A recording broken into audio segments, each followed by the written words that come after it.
Hello, Healing Overflow family. Welcome back to Healing Overflow with Dr. Toy.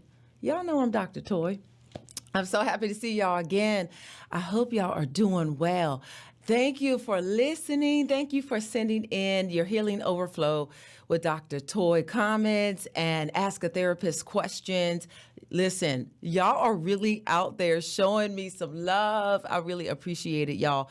I always have Healing Overflow with Dr. Toy Ask a Therapist questions segment. Sometimes it's its own show. So send in those questions. Keep sending them in. Click on that link below or email me directly at Dr. Toy. Nope, that ain't right. ToyaJ at pitt.edu. It's ToyaJ at pitt.edu. Goodness, y'all. I had coffee today. All right. Listen, keep watching and listening to the Healing Overflow with Dr. Toy Social Work podcast. Bi-weekly, every first and third Thursday at noon, just like you've been. If you missed some episodes, that's okay. Click on the link below and get caught up. Our topic today is so important. We got to get in there, y'all. We got to get in there and talk about it. We are talking about healing after a breakup. Ugh. Yes, very important, and we have to talk about it. I gathered some tips from experts in the field, tips that I use with, myself in the past and also with my therapy clients. And I went to the airways and the byways and the highways, and I asked our viewers and listeners for what is the best advice that you can give or the best advice you received after enduring a breakup or a divorce. And listen, they showed up and showed out. Y'all showed up and showed out. And so I will read and share those advice and suggestions and tips at the end. And then I will share my tips and also give you some resources. You know, I can't leave you empty handed. I got to hook you up. All right. Speaking of empty handed, you get that gift card if I answer your question on the Healing Overflow with Dr. Toy show. All right. You get that Starbucks gift card. Some of y'all got it. Y'all are sipping as you watch. All right, y'all, let's get into it. So, a breakup. You've gone through a breakup. You're going through a breakup. Listen, it will not always be like this. It will not always feel so awful. Breakups are awful. They feel terrible. Even if the person you're looking at them like, I'm probably better off. It doesn't feel that way initially. And it doesn't feel like it'll be better days. You won't always have rain clouds, all of those. It doesn't work when you're really in the thick of it and you're in that dark tunnel and you're really feeling that awfulness and that pain. So, it's always around that time. We're seeing on social media, we're seeing couples smooched up with hearts, holding hands and swinging their hands in the park, eating dinner and giggling. And that's when it really hurts. The love songs coming on the radio and you're turning it off quickly. Listen, if you're not there right now, you've been there and you know what I'm talking about. I've been there too, y'all. So this show is really important because I do believe that sharing some tips will help us to heal, will help you to heal through this breakup. Breakups are so hard, in my opinion, because our dreams didn't come true. It was the fantasy that wasn't fulfilled. It was a womp, womp, womp. We thought it was going to be this lovely marriage or this lovely relationship and a life partner even. And we had hopes. We had high hopes. And it tuckered out, fizzled out, And sometimes we know why and sometimes we don't. Sometimes that person completely changed. And we say, what happened to the person that I first met? And we had that banter and the giggle. And we really related to one another. What happened to that person? And it starts to turn into from the dream to the nightmare, okay? I watched this show called Married at First Sight. Everyone has these big hopes. They marry people. If you haven't seen it, it's like season 826, episode 5,264. But these couples come from all over the United States. And they get together and they've never met. until they get to the altar and they marry one another. And I always say, I watch every season, y'all, and I say, who would do that? Why would you do that? And it's not desperation, because they're beautiful candidates inside and outside. I think it's because of the hopes and the dreams and the fantasies. We could have a house, we could have 2.5 kids, we could have a dog and a cat and a fish, and all of that fantasy and all of that dream. It's a beautiful fantasy and dream, but it doesn't always work out that way. And a lot of times these couples end in divorce, and it is so sad when you see it unraveling. You got to watch the show. I get no endorsements, but the show is so interesting. And, not fulfilling that fantasy and completing that dream feels like a failure. And when we feel like we failed at something, we internalize that and say, that's my identity. I am a failure. I couldn't do it right. I didn't do this relationship successfully. It wasn't successful. And so therefore, what's wrong with me? And we tend to have cognitive distortions. So y'all know I'm a therapist. I'm a CBT, or cognitive behavioral therapy. I totally believe in the thinking process and the cognitive triad and all those things. And basically, it's, what we think, we feel, and it produces actions. But I'm going to go beyond that and talk about core beliefs.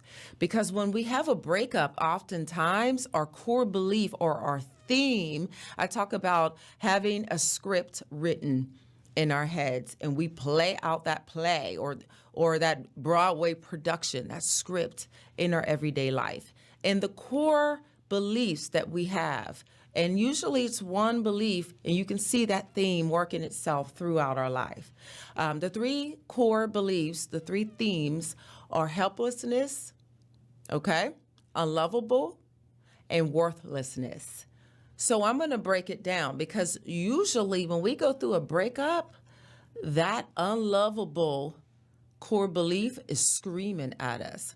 Whatever reason we have that I'm unlovable belief usually comes from childhood.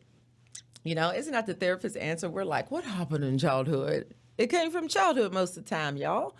That helplessness usually comes from, I need somebody to do this life journey with. I need you. I need to know who I am through you. And when we break up with that person, we lost our identity. We no longer know who we are, and we have to find ourselves. Okay, Dr. Toy, but I'm 30, I'm 40, I'm 50. I don't need to be finding myself. Exactly. And that's that desperation and that hopelessness and helplessness that happens when you're like, I need an anchor. I need to know who I am. And then feeling worthless is feeling unworthy. Feeling unworthy of having a healthy relationship, feeling like you're damaged. Something's wrong with me. What is my pattern? Why do I keep attracting people that hurt me? It must be me. And you begin to internalize those negative and distorted cognitions. Okay, but I'm here to say you can interrupt the pattern. You can break that pattern when you're learning about yourself. So take the time to get to know who you are during this breakup period.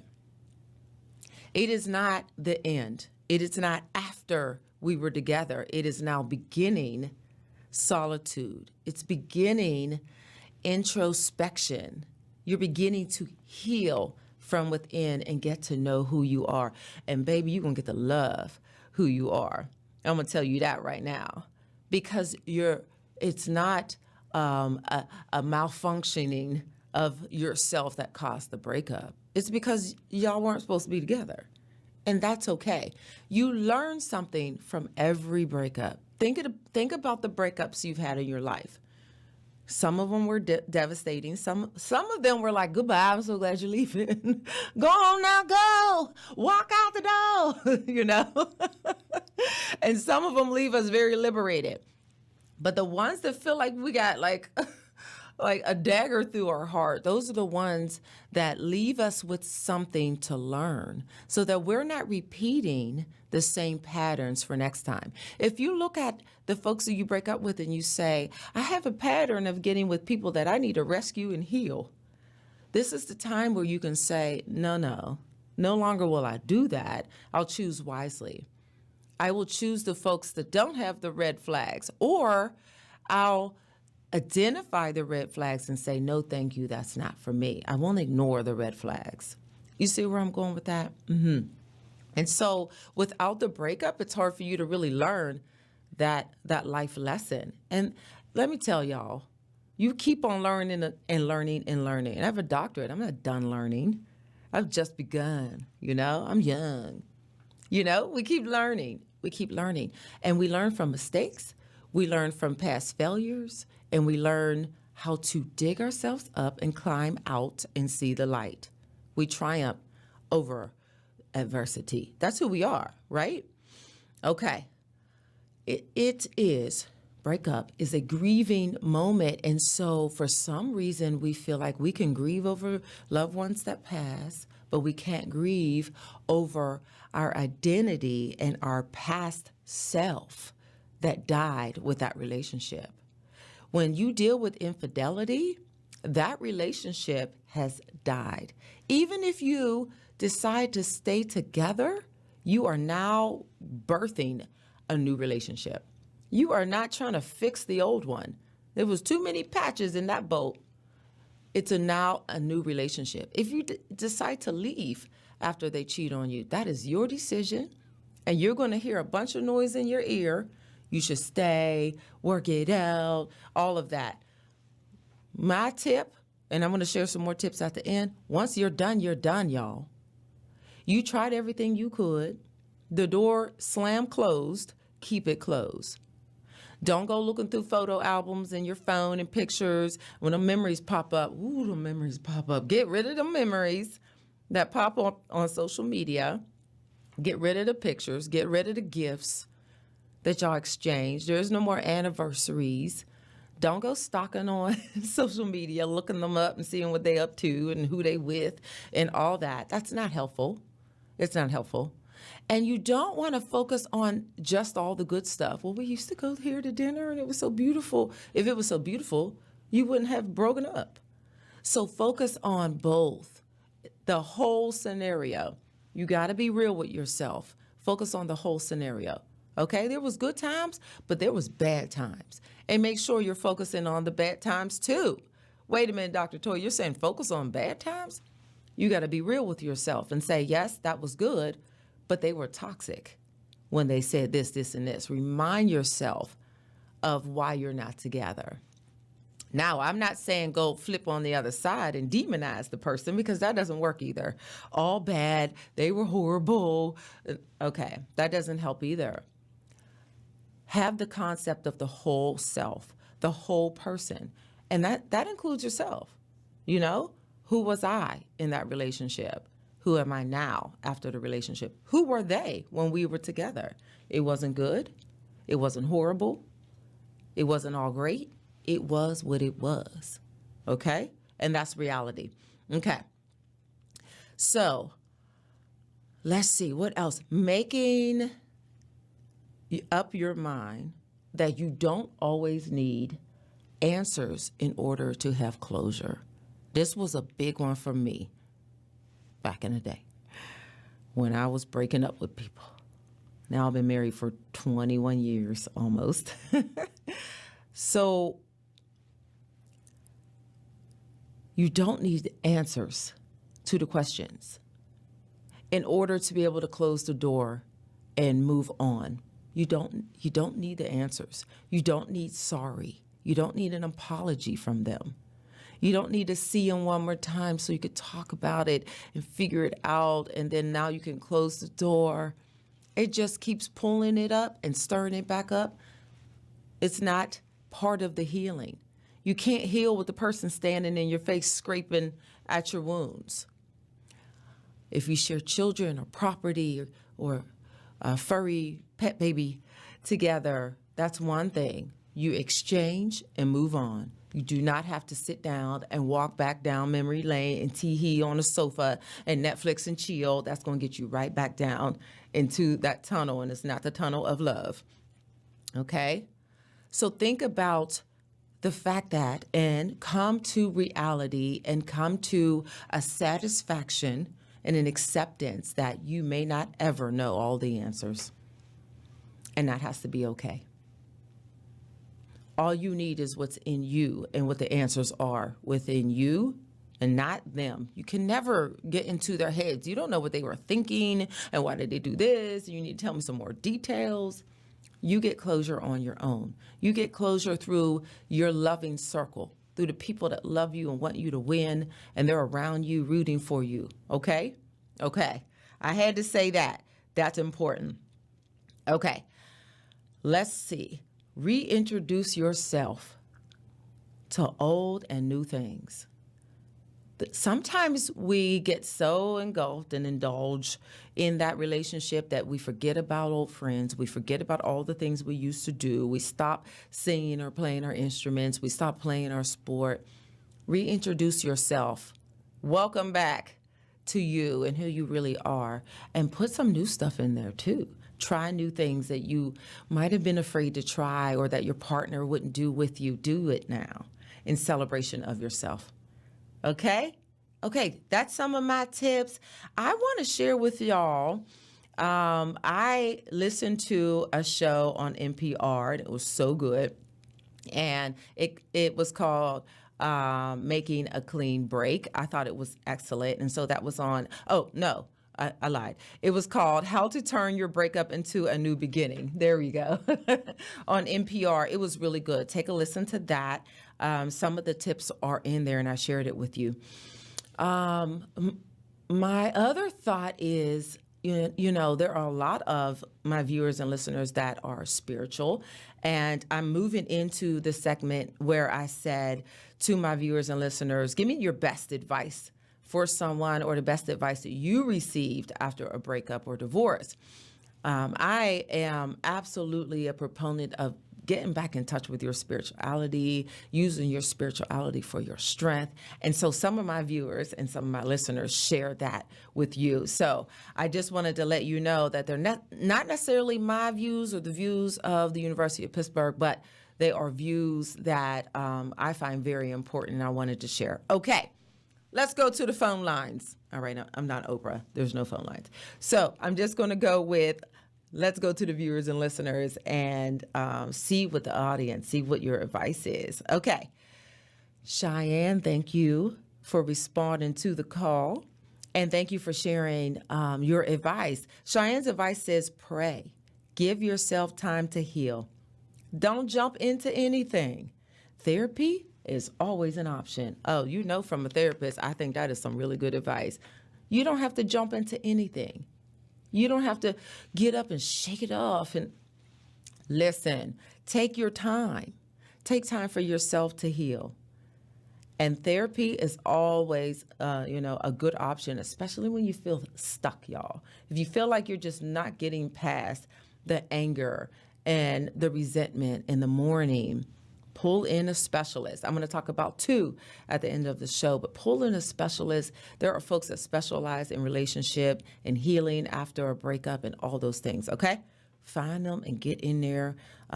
If you have insurance, if you don't have insurance, there are free places. There are places you can go to that can help fund your therapy, okay? Kate, you said you are better off alone following the Lord than with someone who doesn't respect and cherish you. Listen, you are better off without someone that is toxic and doesn't respect you and doesn't cherish you. I appreciate that. Kate. That is so good. Delise, you said be patient with yourself while you heal. Don't rush the process based on other people's opinion. Nuggets dropped on that one, Delise. People will say, stay with them. People will say, break up. You don't know what to listen to. You listen to yourself. And you know that it's not going to be a snapshot. If you fell down and you broke your leg, you wouldn't expect to get up and start jump roping and hopscotching and running. You would not expect that. You would go to the doctors. You would get a cast. You would know that it's going to take several weeks, if not months, for that leg to heal. Why don't we treat our broken hearts that way? Yeah, you have to. It's a journey. It's a healing journey. And so take your time and be good to you. Don't rush the process. Thank you, Dalise. Okay, Faye. Faye, you said you need plenty of TLC after a breakup. You must practice self-care and compassion in order to heal. Self-talk, self-love, and self-care. You see that TLC in there? I like the way you did that, Faye. Thank you so much. Yes, you need plenty of tender, loving care. Every time I see TLC, I think of Michael Jackson. I want to love you. Pretty young thing. But listen, you want to love yourself with tender, loving care. You want that self-talk, that good self-talk, that you are a beautiful, you are a wonderful person. You deserve everything great. You deserve the best, self-love, giving yourself. I love essential oils, y'all. I put some lavender on my hands just so I could go like this all day today. And I have a diffuser. I put that in there. I take care of myself, whatever that might be. Working out, taking a walk, getting your nails done, drinking. I love drinking coffee or a beautiful tasting tea or something like that. Comfort foods are okay too in moderation. Get your mashed potatoes. Get that bowl of Captain Crunch, whatever your comfort food may be. Take care of yourself. Thank you, Faye. Thank you for listening and watching. So Jenny, you gave us advice as a friend hearing someone breaking up. You gave us some great tips, and I'm going to share them right now. Jenny says divorce isn't always a bad thing. Ooh, okay. So you don't need to be feeling sorry for the person. It's not always a bad thing. Okay, Jenny says, and neither is being single. When we immediately say things like, it's too bad you couldn't make your marriage work. It's too bad. Or don't worry, you'll find someone else soon. We're making an assumption that the marriage was worth saving. Come on, Jenny. Sometimes it's not. That's what Jenny said. Or we are implying that the person isn't better off being single, and sometimes they are. Hold the applause till the end, y'all. You don't need to say, oh, good, I'm glad you're not with them because they want nothing but and they're horrible anyway, and you're better off without them. A lot of times people don't want to hear that. They want to hear that right away. They might know they're better off. They might not know at that point. So hold the applause is what I have to say till the end. And don't assume that they need someone to feel whole, because sometimes you need you to feel complete and whole again. I love it, Jenny. Thank you so much. Joshua said, know that you have to do some deep inner healing and deep counseling. And Joshua put deep in all caps. I hear it. I feel it. You have to do some deep inner healing. And deep inner healing takes time, doesn't it? Sometimes in order to get that deep inner healing, you need deep counseling. And you need deep therapy to get at the root. What is causing these patterns? Why am I feeling so broken?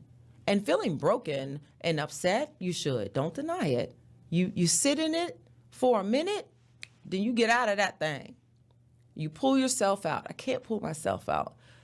Then the people around you, you let them know. You put them on high alert. I need y'all to get the shovels and dig me out of this.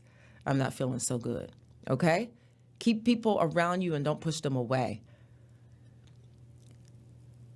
It's a journey, not a sprint to the end. You continue to learn yourself. I love it. Joshua, thank you so much. Gail said, organize your world to make room and prepare for what God has for you next. Prepare for the good thing to come, y'all. Make room, tidy up, clean up on the outside and the inside, and expect better things for yourself, because the universe, the God, the higher power, they want what's best for you, and you want what's best for you, and everyone that loves you wants what's next, what's best, what is more to come. Thank you, Gail. Janie Janie said, please, please help me understand when a title of divorced is removed like a dark cloud over our heads. Oh my goodness, Janie. Janie said, I no longer mark it on applications. Good for you, Janie. That dark cloud is removed whenever you say it is. There's no timeline for this healing process. And I love that you said the time is now. I'm removing that. I'm not going to be divorced forever. I love that, Janie. That's right. Thank you for that. Listen, y'all, a breakup, a divorce, it's not a permanent mark on you, okay? It is a period in a paragraph full of sentences. This is just a paragraph in your whole dissertation of life. That's it. It's a sentence or a paragraph at best, but it's a period in one sentence. That's what I want y'all to remember.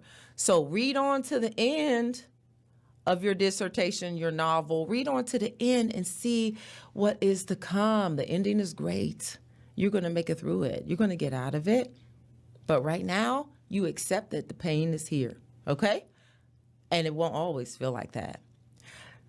Okay, Dr. Yodid, you said we know ourselves through relationships to others, but we're pressured to stay with someone because the community pressures us. And it's embarrassing if we break up. Yes. And so Dr. Yodid says, push past the embarrassment. Don't always listen to the chatter from the outside, and listen to yourself when you know it's done. It's over, and I need to make this break. Thank you, Dr. Yodid. Okay. I had a question from a viewer and listening audience that said, should you date again? Well, that's completely up to you, y'all. When you are ready, you don't want to take in baggage to the next relationship.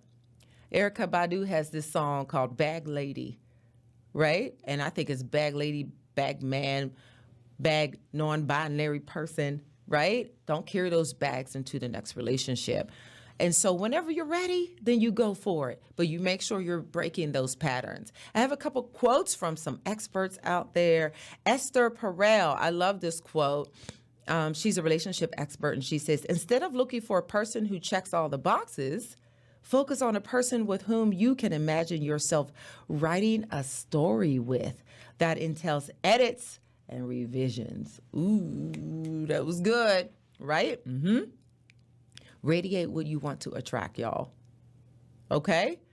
Put on what you want to pull in. Who is it that I want to attract? You be that person.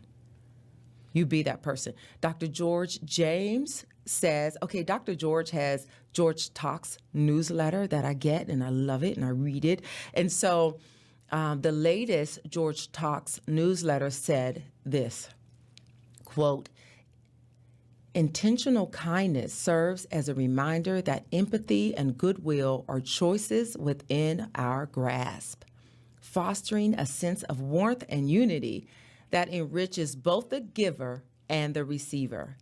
Thank you, Dr. George. That was amazing. That to me means whatever I radiate, I'm attracting. If I am putting out and making an intentional effort to be gentle and kind and warm, it's going to bless me, but it's going to also bless the receiver. That person is going to thrive from what I put out, and that draws that same energy to me. Thank you, Dr. George. Check out Dr. George and his website at georgetalks.com. That's GEORGE talks.com. It's wonderful. I love it. I know you enjoy it too, y'all. Okay, y'all, here's my Dr. Toy tips and advice. When you're done, be done. You shut the door, don't open it, don't peek around the corner, don't look through the peephole. Shut it, did bolt it. Okay? Be done. Don't give up on love. Don't turn bitter. Okay? Try your best to keep hope and know that someone's out there for you, or you are always there for yourself. You are enough. You are enough. Okay? If someone comes along, they are an addition to your greatness. Okay? You learn from every situation. No regrets. No regrets. Yes, mistakes, but no regrets. You learn from that and you know better. Now you'll do better. Okay? You won't always feel this way, y'all. You won't always feel dark and droopy. You will look back next year or next month and say, "Oh, I feel all right. I woke up this morning, I feel great. I'm good. I feel wonderful. It's not that bad. I'm going to be okay. I am okay." There will come a morning like that. You may cry tonight. You may cry tonight. You may cry a couple nights, but just know that joy, peace, and healing, it will come in the morning time, y'all. I hope this was encouraging to you. I hope that you got a lot out of it. I got a lot out of it just reading and listening to what others had to say and bringing it to you and bringing some of my experiences and just some of my advice to you. You know what? Comment below, email me, give me feedback in the Ask a Therapist link about how this podcast in particular helped you. How did this episode help you, or any other advice you want to share? We can continue to share. Keep listening, keep watching Healing Overflow with Dr. Toy, with me, Dr. Toy, and, share with others, because as you share with others, they heal as you heal. Your healing overflows onto everyone else. Thank y'all so much. Have a wonderful day, a week, a month, a life. See you next time.